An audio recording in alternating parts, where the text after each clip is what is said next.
Hello everyone and welcome to the One Stop Co-op Shop. This is Colin and today I'm doing another top 10 list. Can you guys tell I just figured out how to record my screen? I'm loving these top 10 lists while recording my screen. It's so nice. It's nice to be able to show you the game while I'm talking about it and I don't have to reset up everything on my table. So what we're going to do today is we're going to talk about my top 11 because I couldn't think of just 10. I have 11 games that I feel like they're maybe not the cream of the crop, but they're really good games that I feel like deserve a little more attention. So I'm going to go from 11 to 1. 11 is my 11th favorite game of this list of 11 games, and my number 1 is my favorite game of this list. So that's how I set them up. So we'll start at 11 and work our way down. Starting at number 11, I have Lord of the Rings, the board game. This is one of the first cooperative games I had ever played. I actually owned this before I even got into mainstream board gaming. Didn't even really realize it was one of the first cooperative games that I had played until I thought about it. I always thought it was Pandemic, but really it was this one. In this game, you are the hobbits trying to bring the ring all the way to Mordor. So it's really interesting. Instead of you just going and trying to attack and defeat enemies or being Aragorn, the really strong hero, or Legolas, you are the hobbits. You're sneaking across the land. You're trying to get to Mordor in the best way possible. You may find some of your friends. You can see over here, you may find Farmer Maggot or Glorfindel if you go up these tracks. But really the goal is to get to the end of each of these boards. If you can get to the end of each of these boards all the way to Mordor, you win the game. It is definitely a game that is a little bit older in design. There is player elimination. There's lots of randomness that you can't really deal with, like this. You can't do much about it when you reveal those types of tiles. But if you enjoy Lord of the Rings, if you enjoy having a very cooperative experience, because it does really feel cooperative, instead of you, and I should say this, it's also very abstract. You are moving these cones across here. Your hobbits are on the corruption track, and if ever your hobbit gets in the same space as the Sauron eye, you are eliminated from the game. But you are working together to move up these tracks, trying to gain certain benefits. Yeah, it's very interesting. I definitely recommend it.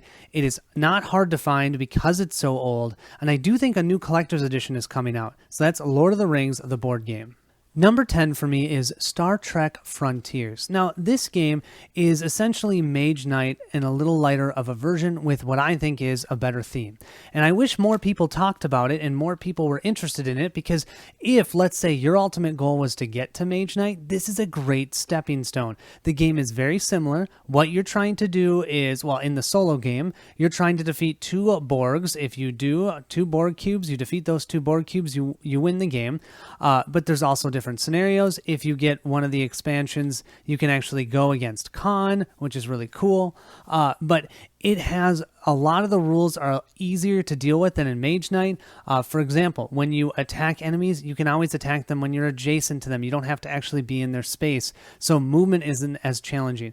If you look outer spaces, there's a lot more just move twos, because these basic outer spaces are all move twos instead of having the forest, the deserts, all the different types you have in Mage Knight. And finally, it has a theme that people know. People know Star Trek. Does anybody know the fantasy world of Mage Knight? Not many, I can tell you that. So I'm not sure why this wasn't as big of a hit. I will say that the quality of components is definitely not as nice as Mage Knight. At least that's how I felt. The cards don't feel as nice. The actual tiles themselves don't feel as nice. So maybe that's part of the reason. But regardless, I would recommend checking out Star Trek Frontiers if you're thinking either you want to get to Mage Knight and be able to play that, or if you just like that the sci-fi theme. Number 9, I have Dungeons of Infinity. Now, this is a very new game. I just got this. Jack, the designer, sent it to me, and I recently just put up a playthrough. Now, the game itself, if you're playing one of the one-off scenarios, it's good. It's fun, it's light, it's enjoyable. But where I have had the most fun, and now I've played 3 different dungeons, so I've completed 1 chapter of this, is the campaign. The campaign of this game is wonderful. What's so great about this campaign is he split it up into 10 chapters. Each chapter has 3 dungeons. Throughout those 3 dungeons, you are leveling up, you're keeping your equipment, you're playing with the same characters. After you complete those 3 dungeons, you'll then move to the next chapter where you have to play with a different character. each chapter has you have to play with one of the 10 characters that came in the base game. And what's great about that is you get to know each character while you're doing this. There's still an overarching story that right now I'm interested in. I am enjoying it. So if you're looking for a dungeon delver that's going to give you a fun campaign, but you're not playing the same character for 72 missions, and you want a good story, and the mechanics are still great. I find the mechanics are really good. You just have to be okay with dice rolling. Everything's resolved through dice rolling. And I've only played with 2 players, but if you play with 3 or more, you're even going to have to roll to determine initiative on who's going to go first, and so that can get kind of annoying. But if you enjoy leveling up your hero, I mean, look at all of this. You've got, your health, your experience, you've got power that does damage, your defense, you've got action points that can change. You can hold 2 things, right and left hand. You've got feet and body. Yeah, man, and you've got Lord event cards because there's a dungeon lord that can come out and starts chasing you around the board. You have special ability cards that are over here, and as you level up, you gain more of them, and they're specific to your hero, so each hero feels vastly different. Make sure to check out Dungeons of Infinity if this sounds interesting. I am super happy I got this, and I am definitely playing through that entire campaign with my son. Number 8, we have Liberation of Reitberg. This game is set in the same world of Legends of Andor, but instead of Legends of Andor feeling like an adventure game but really is a puzzle game, this looks like a puzzle game and is a puzzle game. So what you're trying to do is you're trying to complete 4 of the 6 of these doors. You see these doors here? You have to defeat the enemies or whatever is on top of it to reveal those, and then complete the objectives. You have to do that for 4 of them before the time runs out to win the game. But it's really fun. It's really fast. You've got 3 or 4 action cards that you have for your character. You play them on the board. As you can see here, they give you different options that you can do different things.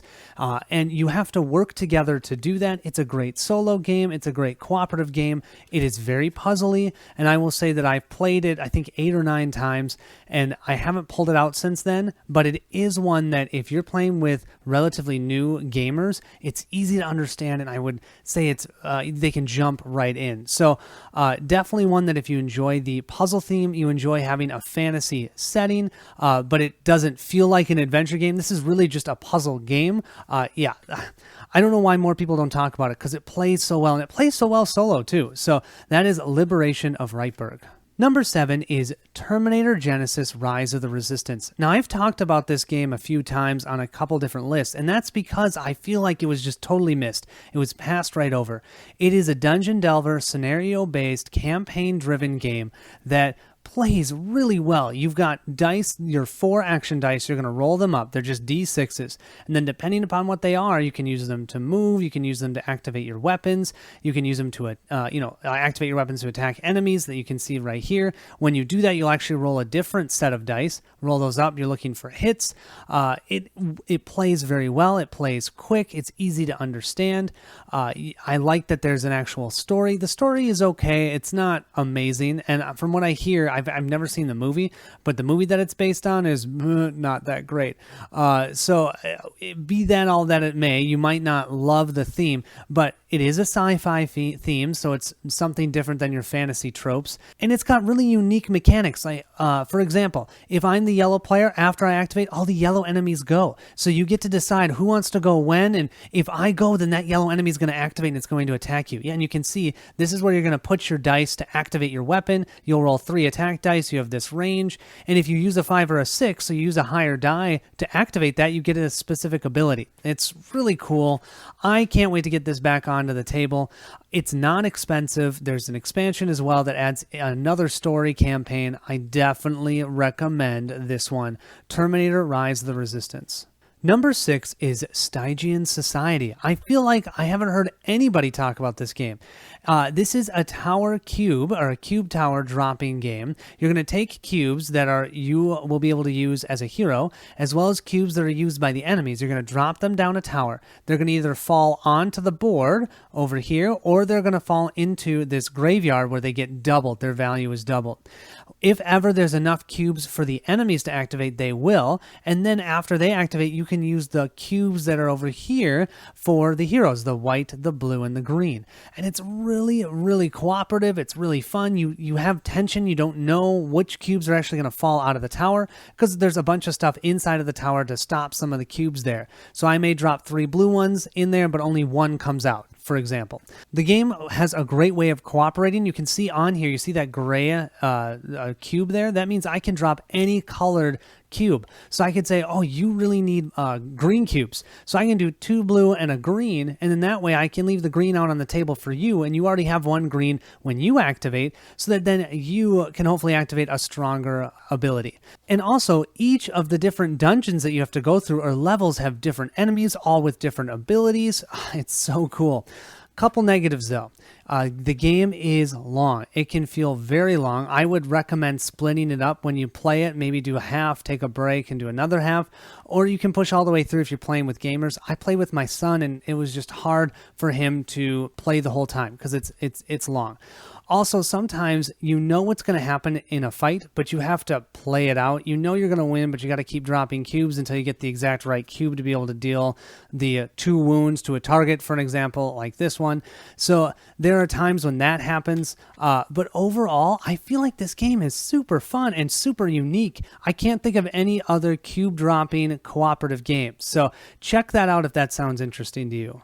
My number 5 would be Xenoshift Dreadmire. I feel like this game didn't get as much buzz purely because it was Cool Mini or Not who created it, which doesn't make any sense because do you see any minis? No, it's all cards. It's actually a deck builder, but it's a very unique deck builder. It's a deck builder tower defense game. You're going to have troops that you can buy, items and weapons that you can put onto your troops, and then you're going to lay them out on this track. And then you're going to put aliens on the other side, this red side of the track, and then you're going to reveal those aliens one at a time, and they're going to kill your troops. Your troops need to survive until all the aliens are gone. If they don't, any damage that they would do are done to the base. If the base goes down to 0, you lose the game. But what's so fun, this game has a couple really cool mechanics. 1, whenever you buy to your hand. 2, you're never going to buy cards that are just going to help you buy more cards. You gain the Xenoxanthem that you need each round. It goes directly to your hand. You'll gain one and you'll be able to buy stuff with it right away. Number 3, how the waves work is fantastic. After 3 waves, you're going to have the aliens level up. What's then going to happen for you is that after each round, any of those lower level Xenoxanthems are going to get upgraded to better ones. And you're going to start getting better Xenoxanthem, or like the 6 Xenoxanthem cards instead of the 3 ones. And then what you'll be able to do is take some of those poor basic militia like this one and burn it to be able to get a better troop type. So you're making your deck immediately better. I love that. I've never seen that in a game, and I've never seen it done so well as it's done in Xenoshift. There are hardly any times where you're going to draw a dud hand, because either you're going to have tons of Xenoxanthem to be able to get stuff, or you're going to have tons of the different militia or items that you can put out on your board, power it up. If you can keep them and have them survive from round to round, you'll then have an advantage for the next round. The biggest negative of this game is it's long, especially at more than 2 players. I play this 1 to 2 players maximum. If you're playing with 3 or 4, you'll all want to reveal the aliens at the same time instead of doing each one individually, because that will take forever. And I will say sometimes it does feel like randomness plays a huge factor, because you don't know anything about these aliens. When you reveal them, they can do brutal things like attack the character that you have in the back row versus the front, all of that. So you have to be okay with that. But it is so cool. It's so unique. I don't know why more people don't talk about Xenoshift. My number 4 would be Forgotten Waters. Now, Forgotten Waters is similar to, you've got Mice and Mystics, you've got Aftermath, Stuffed Fables. It's a storybook that you're using. However, I feel like this is one of my favorites, and the reason for that is the story writing is superb. And you're playing as pirates. Now, it's technically semi-cooperative. I just play it cooperative. You certainly can play it semi-co-op and it'll work, but I have gotten the best experiences playing it fully cooperative. You just take out those semi-co-op cards and you go for it. There are 4 or 5 different missions in the game itself. They actually came out with a DLC that I just played with Bernd, and It was wonderful. It was really cool. At the end of it, I couldn't stop thinking about the story and how they did it. So the basics of the game is very simple. You're going to bring and place your workers into these different locations. You're then going to activate them in order top to bottom. They're going to give you certain things, level up your pirate. Maybe you're going to find something. Maybe you're going to write something on the logbook. And then after that, you're going to travel across this map. You can see a little bit of it over here. Let's see if I can find. Here we go. Here's a good example of the map. So then you've got this map here, and you're going to be trying to complete objectives. You'll start with an objective. When you complete that one, they'll give you another one. If you can complete all of that before all of your pirates die, you win the game. It is so fun. The story is great. I would say the biggest negative is it does sometimes feel a little bit repetitive, but the stories are so different and give you a different feel that what I would recommend is you play one, you put it away for a month, bring it back out. It's going to feel like a whole new game, and you can play a different scenario, which is totally different. You're still going to be doing some of the same the same actions, but yeah, it is really great. I really enjoy Forgotten Waters for the narrative component, as well as it's a very unique worker placement because you're trying to work together to go to the different spots, make sure to cover up the spots that you need on the specific map board, and just enjoy it. It's wonderful. That's Forgotten Waters. Number 3 is Heroes of Tennefer. So in this game, you are working together as a group to go and delve into a dungeon. After you have spent a certain amount of time there, you're going to go and fight a boss, and the goal of the game is to defeat that boss. What's really fun about this game is all of the enemies that you defeat will actually go into your discard pile and have special abilities that then when you draw them later, they will be able to activate and either help your deck or maybe help defeat the other enemies or whatnot. So that sounds all pretty basic, right? Defeat an enemy, put that enemy in your discard pile, and then you can use it. Great. But what's interesting about the game is the push your luck mechanic. What you're going to do is you're going to draw 3 cards, and you're going to decide if you want to keep those or if you want to discard them. If you keep them, then you get that power worth of damage. So for an example, with this draw, I'd have a total of 2 damage because this is doubling the power of that 1. But then what that means is if I haven't gotten enough damage to defeat the enemy, the next player will then go draw the top 3 cards of their deck, decide if they want to keep it or not, and you're going to do that for each player until you've defeated the enemy. If you can defeat the enemy with the least amount of card draws through your deck, you can last longer in that dungeon. If you last longer in that dungeon, you'll get better dungeon cards, your decks will get better. But you don't know. So sometimes you're like, oh man, I've got 2 damage in my hand. Do I just play it or do I discard it and draw new ones? So it is really fun, push your luck mechanic. You always care about what your other players are doing because it's all going to depend upon if they can defeat the enemy, then you don't have to and you can last longer in a dungeon. Because if you try and take an enemy out and you can't, you get pushed out of the dungeon and you waste 2 time instead of just 1. Really fun mechanic, nice and simple. I will say that this you want to think of this game as a very light deck builder because you don't get to decide what goes into your deck. What goes into your deck is all based upon the enemies that you defeat, and you don't have an option of what enemies are in a specific row. So sometimes you just get not good cards and sometimes you get amazing cards. But at the end of each dungeon, there are rewards that usually will help you either make your deck better or you can maybe swap cards with other players to even out the decks and whatnot. Anyways, Heroes of Tennefer, I just feel like more people should know about this game and give it a shot. It's a great one. Number 2 for me is Bullet. I feel like this game flew under the radar for me. I was not interested because I didn't like the theme at all. I wasn't interested in the theme at all, I should say. I didn't know anything about it. But in this game, what you're trying to do is dodge bullets. Look at all these bullets that are showing up in his scope here. What you're trying to do is you're trying to activate these patterns to get rid of these bullets. And if you're playing solo or cooperative, you're then putting those bullets onto a boss, trying to defeat the boss. And the boss is trying to shoot you down with these bullets. It is so fun. It's a 15-minute game. It's quick to play, quick to resolve. Each of the different heroines, it is an all-female cast. Each of the different heroines play so incredibly differently. So they let you do different things. Each one will have different action abilities over here. Each one will have different types of patterns. These patterns here, you can see over here, you need colors. If you have these colored bullets next to each other, you can destroy these 3 bullets here. So Mike's trying to get these bullets in a specific way so that he doesn't get shot, because if any of these bullets come down here, he takes damage, and if he takes 2 damage, done. he is toast.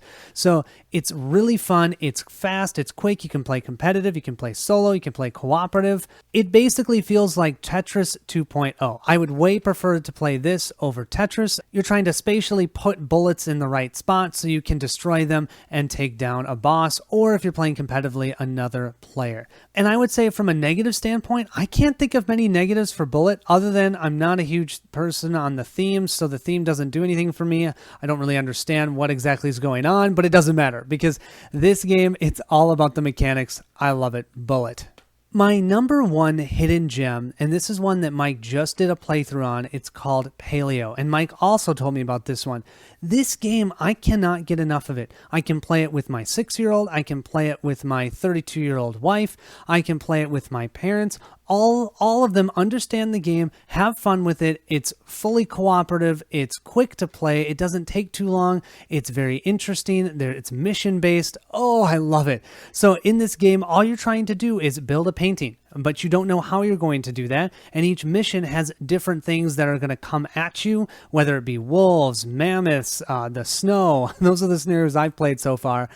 You don't know exactly what is going to come at you, and that's part of the fun. You explore that and find that out. You take these different modules and put them together and then have a different experience each time. You have ways to cooperate. So for an example, this bison card, the person that has chosen this bison card can either try and take the bison out to get food for the team, or can do the cooperate down at the bottom right underneath Mike's thumb there.